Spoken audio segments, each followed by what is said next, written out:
switch that. Okay, so we're not sure if this is a new episode or if this is adding to the other one. So if it's a new episode, welcome back to the CANDYcolored studio. I'm artist Katrina Berg. This is my awesome husband, Carl Berg. And when we left, we took a break, and because Todd came with his cute granddaughter, and we just wanted to show you real quick. So Todd. You got to switch that. Oh, sorry. I got to stop sharing for just a minute. Okay, so Todd brought these awesome frames. This is a silver frame. Look at how gorgeous that is. So we got that one. We got another big one over there.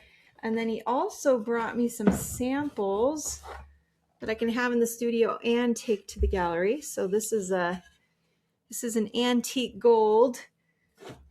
And then we've got, I think this is champagne gold. This is just gold. That's just gold. This one is just silver leaf. Everything is leaf. And this one right here is a warm silver. So it's a silver that he then puts a special finish on. Isn't that beautiful? Oh, yeah. And this is also warm silver, but a different profile. Maybe. Actually, yeah. Maybe it's this. Oh. Those are the same, one for me and one for the gallery. Anyways, so that's what we were doing when we took a break in the middle of the podcast. Okay, so when we left you, right before we left you, we were talking about Carl's website. So we'll just keep going back to sharing that. Okay.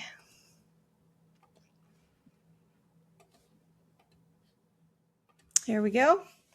So yeah, we were just talking about how the first thing you see is a rendering. He's got some tabs at the top, his phone number, the work phone number, and then you can see we've got his kind of tags. These are like his keywords, right? Berg Landscape Architects, artistic outdoor design for enriched mountain living. Yep, that's kind of what we specialize in. Yeah. And then you've got some fun pictures of the projects. And then you can click to see more projects.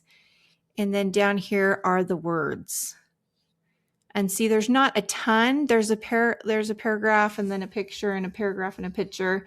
But there's enough that it'll help the search engines find him and also help people understand exactly what they do. Yeah, there's a box of who we serve, our different clients. Yep. And then we've got kind of the plan. The services. Yeah, the services. We provide, yeah. So yeah, so there's the services, and then of course there's a click, like a little link where you can see reviews.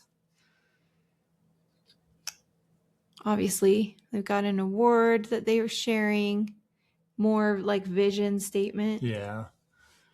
Just more places to put keywords. Even if people don't read all those, they can kind of read the headings, and gives Google more ability to rank your site. Totally. Yep. Got a video that kind of showcases some of our design work, and then at the bottom you can click a button to contact us. Yep. So they don't necessarily collect emails. They just want people to contact and set up an appointment. Yeah. Yeah. That's the big difference. But then when we go to mine, you'll see there's a lot of similar things. I would say one thing about Carl's, though, videos are really good to have on your website. My theme within my website doesn't allow for videos, but on your homepage. On my homepage, but I have them in plenty of other places, in my video tab, in my about tab. I think there's videos. Anyways, there's videos. So, one of the things that we talked a lot about the other night is that anything that, like, the most important things about you and your work need to be on the homepage. It's great to have tabs, and I encourage you to have different pages, but the most important thing is that you get all the important stuff on your homepage so that people can just continue to scroll and learn about you. It also helps the search engines. Yeah. Yeah, so here's my kind of tags. Join oil painter Katrina Berg in the CANDYcolored studio. I'm kind of known for my color. Here's just a little paragraph about me. Then we've got immediately, I'm going to tell you that I'm in a gallery and my latest show was recent. And so there's information about that. Commissions. I do a lot of commissions. So I have a section where you can go see recent commissions, and also it shows you how to start the process by clicking there. This is just an address and map to the gallery in Park City Fine Art, and there's a phone number. So we did have Linda Etherington asked, is it bad to have a website if you have galleries? And again, everyone needs to do what's best for them. But I will say, when you're in a partnership with a gallery, you want to do everything to support the gallery. And I try to build my website to support the gallery, to send people to the gallery. Right? Yeah, I think that's a good point. If you're in a partnership, then act like it, like a marriage, right? You don't want to just have everything be one-sided, or eventually it's going to fall apart. Exactly. Yeah. If we want to be a good partner, we got to do our part. Right. So, so she also asked, what do you do if something sells on your website? Well, if it's a piece that's at the gallery, obviously I just send them a check. If it's a painting that they, like I have some series that they specifically take my florals, my florals and creatures, and then my landscapes, but other things they don't have in the gallery. So it's not a problem if I sell it on my website. And if you're like a lot of artists and you have multiple galleries, again, it's great to just say which pieces are in which gallery. Right. Yeah. And that's what I do. So, yeah. I think just having clear guidelines with your gallery that you're both on the same page. It could be different for different artists or different galleries. So just being on the same page and then sticking to it. Exactly. Honest. Yes. And one girl pointed out that everyone signs a contract. And so if it's not clear in the contract, just make some clear expectations for both members of the partnership. I have a calendar, and so you can purchase a calendar right on the main page. This is just kind of about a series that I did. You can learn about it and click there. You can buy little tiny paintings right on my main page. You can also buy prints. They're coming up. This is just, it takes you directly to the map of where my studio is. So that's what that one's about. Here's the prints. And then of course it just shows 4, but you can click to see all of them and it takes you to the print page. Then this is again more about commissions, because that's a big deal for me. And then here's my painting collections, like the most common things that I paint. You can like go dive deeper into those. Anyways, this is another example of a solo show that I did not too long ago, and you can click through it. Like you can literally click. It's almost like an online book. Some of the just more art. Oh, and then the very bottom of my website, I have my latest 3 podcast episodes or my latest 3 blog posts. Those are pretty interchangeable for me. Like when I do a podcast episode, it becomes a blog. If I have just new information or an upcoming event, it just becomes a blog. So the latest things are there. You can see which keywords I'm using. So there's that. And then there's a playlist, because I name most of my artwork after famous or favorite songs and singers. And so you can listen to some of the songs. Then there's my contact. There's another place to join my email list. Let's see, I've got a pop-up when you first get on there. You can also join here at the top in the banner, click to join my email list. And then I have a page called email list. Anyways, lots of good things. But again, what's interesting is now that I've looked at this, because you update your website so often, I haven't seen it recently. I think you could add some more words on there. It is pretty image heavy. I mean, you got quite a bit of words with your images, but you had way more words than I did. Correct. Yes. Yeah. So I could definitely add more words. Yours has changed, and just I think natural, because you're a visual artist, right? Yeah. I'm going to lean towards the visual. So just always remembering that we need to add more words. Yeah, more than you think. Absolutely. Yeah. So great suggestion. Other things. I feel like, I wanted to show you James Reese. He volunteered his website. So if you look at the very top, he has 3 words: artist, researcher, and teacher. And I think that's really good. So those are obviously his keywords. Those are the 3 things that he does. And then, something else that we think is really important is that you should immediately have your work and a picture of you. Yeah. Somewhat And close ideally to the together. top. Yeah, together is even good. Even better, just because you can see the scale. And this is a beautiful picture of James in his studio with his work. And it looks like even some other fun things. So, and then he's added some words, and we're not sure if they were on there the other night. So if he just recently added those, way to go, James. And then he's got these awesome like sections that you can click on: artist, teacher, researcher, events, about, and videos. And it's just really nice because it's a picture and you can click on it and go to that page. And then down here at the bottom, he's got his email sign up, which is amazing. And then of course his socials. So it's very simple, but it's more than what most artists are doing. Yeah, and it gives what he's really looking people to understand about him, what he's doing, what he's up to, and how to contact him. Yep. And then let's look at Becky's real quick. Becky also let us look at her website during the event. Becky Tobiasen. Hers is beckytobiasenartist.com. And the first thing you see is she has a pop-up to join her email. And it says, get notified first, next art launch. Be the first to know when I add new art, which is great. And then with Becky's, again, great. You can see the art when you first get on here. The only thing is we're like, oh, you need your picture of you. And it's way down here at the bottom. So Carl suggested that she take all this stuff that has it says meet Becky, mother by day, painter by night. She just needed to move that to the top. I think so. I think that would be more clear to have that at the beginning. And then she's got her email list at the bottom. And I would say the other thing is we're looking at the desktop version. And when we were looking at the museum, there weren't rows of artwork. It was one image at a time. And so I never even got to the bottom. Right. And so that's why Carl suggested that she put that up here. That would be perfect. So you'll probably see that change. She'll probably do that, get that done.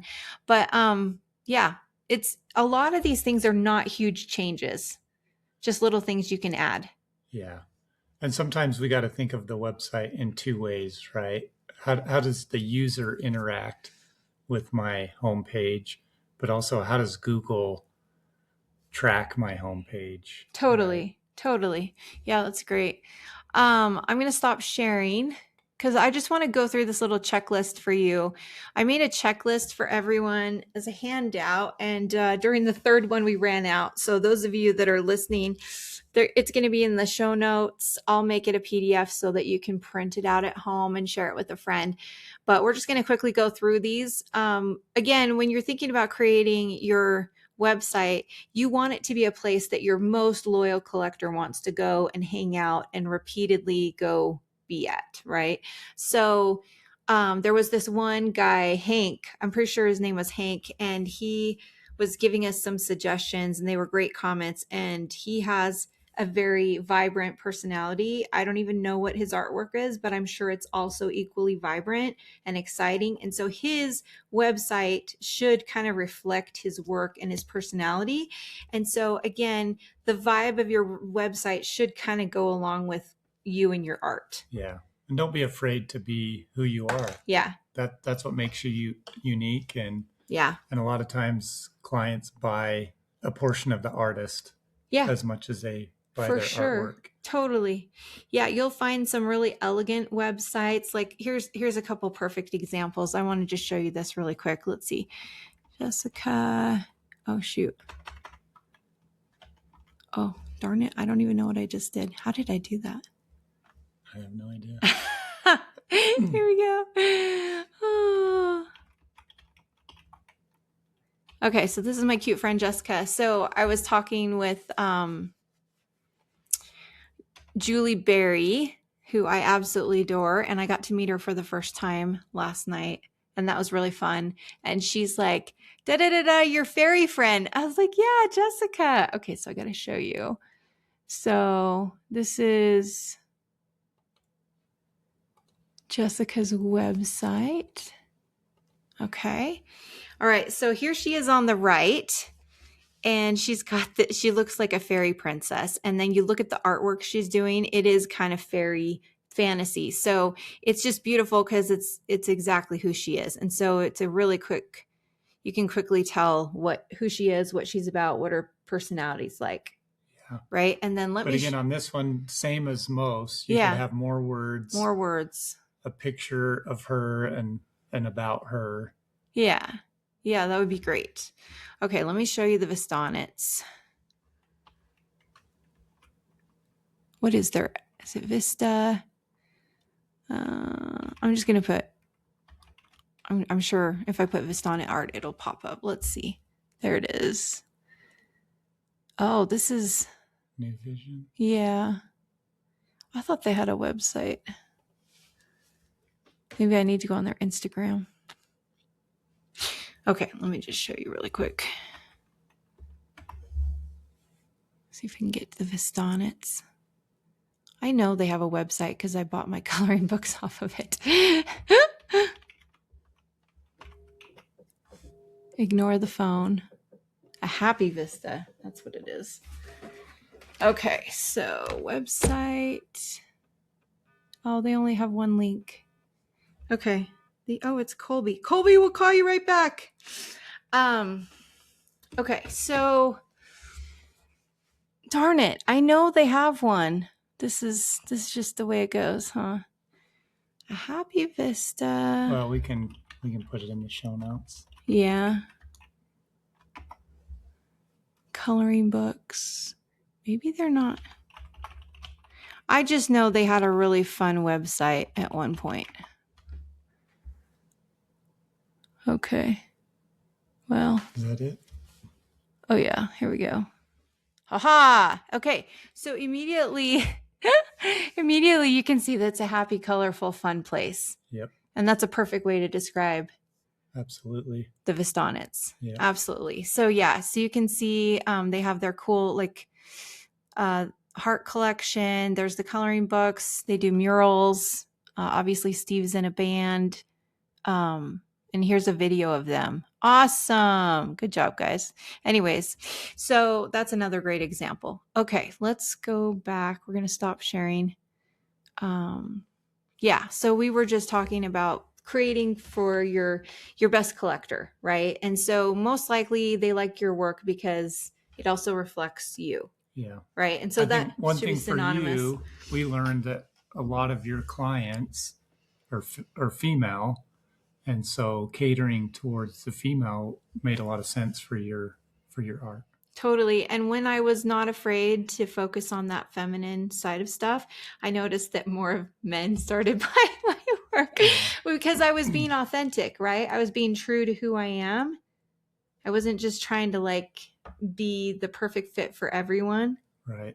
Yeah. Yeah. It's better to go after your ideal client than everyone. Yeah, exactly.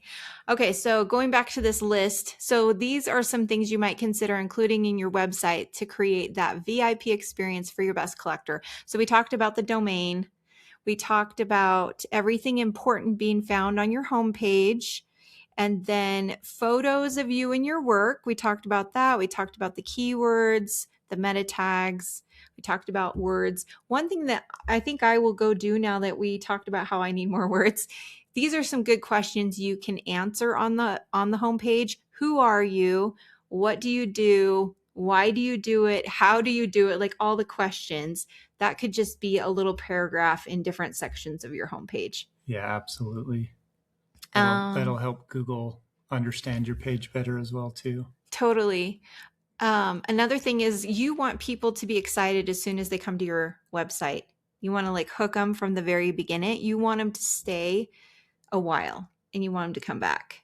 Yeah. So it's got to be something that's going to be inviting. And basically your most important thing is what they see first. Exactly. Right? Yeah. Whatever. If you want to sell big paintings, then have a big painting first. Yes. I like that. That's in first impression. Mm-hmm. Right? Totally. We talked a little bit about having plenty of places to sign up for your email list. And I told everyone the other night, you cannot put it too many places, right? You can have it a pop up every time they get on your website. You can have it pop up when they're leaving. You can have the banner at the top. You can have several places right on the homepage to invite them to sign up. Yep. It's a good strategy. So, and then of course we want easy and clear navigation. James's was very easy and clear. Very clear. Yeah. Okay. What else? Videos. We talked about that. Having a place for press. Anytime you get an interview, an article, any TV spots, etc., it's good to have a place for press. And then, of course, we want people to be able to purchase right on your website. Sure, it's totally fine to say, reach out to me and pay by Venmo, but I think the conversion will be higher if you have a buy button and you let them buy right away. Yep. If we've learned anything from Amazon, the easier it is, the more likely people will buy. Exactly. Another good comment, Gary of Art Easily was in one of our groups. He's Megan's husband, and he said, tell the people what to do. And he's totally right. When they're on your website, you want to tell them exactly what to do because they want to get there. They want to see your stuff, but they need some instructions. Yeah.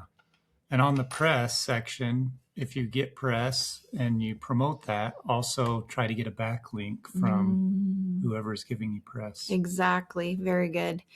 Okay. So when you set up your places for people to buy, you can do it in your blog. You can do it in your shop, like whatever section you're using. And then when you do that, just make sure you have really good descriptions, keywords, videos, really nice pictures, just anything that's going to really help sell the work. Yep. Yeah. And like you said, tell them what to do. If you have a blog post, at the bottom of the blog post, tell them, hey, if you want to see more of my work, click this button to see what you can purchase. Exactly. Yeah. Okay, pages. Obviously, about or bio, your statement CV. You can do a combination. You can put them all in one place, whatever you think is best. You need to have a page just for your shop. It's always good to have pictures of your work installed. So that can be a separate page. It can just be included throughout your website, but that could be its own page. Commissions. It's nice to have a commission page if you're doing commissions. Obviously, you want to have a contact page. You also want to have a contact form on your main page. And then, of course, your email list, press, events. Oh, so this is one that I used to have on my main page, and that's why there were always a lot of words. It would say, see the work in person or visit the work in person. And then I would always have 4 or 5 places for people to go. But lately, I'm committing fully to the gallery. And so it's like you either go to the gallery or you come to my studio. And so before there were a few shops you could go to, galleries, etc. But so I think it's when you're doing shows too, I would always say the upcoming shows that I'm in, plus the places they could go all the time. And so that was always a big wordy area that they could get information. So that's a good one. Just where to see your work. And then your galleries, if you're in multiple galleries, put them on there. Obviously your blog. And then if you want more of a portfolio feel, like somebody also said, do you take it off once it sells? And I think that's, again, a balance, right? If you have tons of things that have sold, you don't want to show everything. So you might want to put like almost like an archive page of past work and people can see past work. I like to leave stuff on and just say sold for a while so that if somebody wants a commission of something similar, they can do that. Yeah, they can see I think it. The more content you have on your website, the better. Mm-hmm. So you hate to get rid of stuff that you created that Google can help you rank more. So yeah, so it is a fine balance. It is a fine balance. So and maybe just don't. I mean, on your homepage, you had a lot of pictures of your art, but it never said that those were for sale. Right. So there's ways that you can present your art, but not have it where they can buy it. Yeah, exactly. And so you could even take all the descriptions from pieces that have sold and move it over with the archive pieces so that all those at a minimum, keywords are still there. Yes, you want to keep your data. Yeah, for sure. Your content, your data. Absolutely. We talked a little bit about why blog posts and regular updates are super important to your website. And then the last thing, I think we touched on this in a roundabout way, but there are benefits to having your website either be super personal or super professional. You have to decide what's the best vibe for you. in Yeah. your work. And usually it tends to correlate with the style of your artwork. Yeah. Yeah. And I would say for the most part, personal is probably I think the you're going way to to sell go. more art, especially for those of you that really want to just sell art yourselves, which I've done for many years. Personal is worked really well. I agree. So we've had some action items on the handout. So commit to regularly updating your website. That could be once a month. That could be quarterly, every time you release a new collection or put out something in your blog post. But again, commit to regularly updating your website is your first action item. The second one is to choose 3 things that you want to update or add to your website to take it to the next level. So choose those 3 things, and then the next month or next quarter, pick a few more and just keep going. Yeah. It's a never ending process. Never ending process. But it's worth it. It's totally worth it. And we have all the confidence in the world that if you choose some of these things, like you'll see some big changes in your marketing. Yep. Yep. Anyways, lots of love to each of you from the CANDYcolored studio. See ya. Bye.